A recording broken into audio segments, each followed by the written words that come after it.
I want to tell you a story about a love that didn't need words. A story that starts with a goodbye, yet refuses to let it be the end. In 2006, in Argentina, a man named Miguel Guzman passed away suddenly.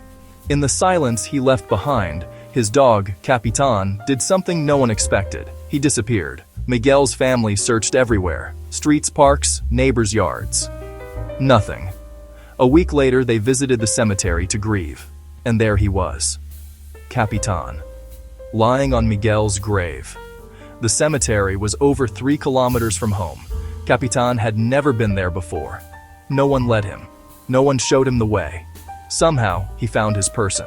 Every evening after that, as the sky dimmed and the world quieted, Capitan returned to the same spot and curled up beside his master.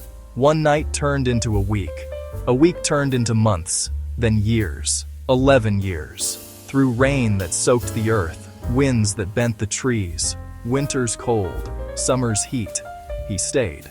The cemetery staff began to feed him, bathe him, talk to him like an old friend.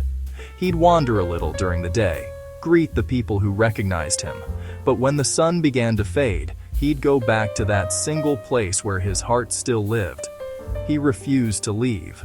Some people say dogs don't understand loss the way we do, but standing there, watching Capitan lower his head onto the stone, it was impossible to believe he didn't understand everything. News spread. People from across Argentina came to see him. They brought flowers for Miguel, treats for Capitan.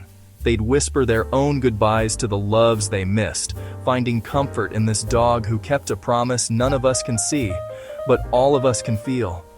Here's what moves me most. Loyalty like this is quiet. It doesn't post. It doesn't boast. It doesn't ask for applause. It just shows up again and again, even when it hurts. After 11 faithful years, Capitan's journey reached its end. The people who had cared for him, who had watched his ritual of devotion every evening, made sure he was buried near Miguel. The two of them, finally, side by side, the way they were always meant to be. When I think about Capitan, I think about the way love leaves a map inside us. Not a map of streets,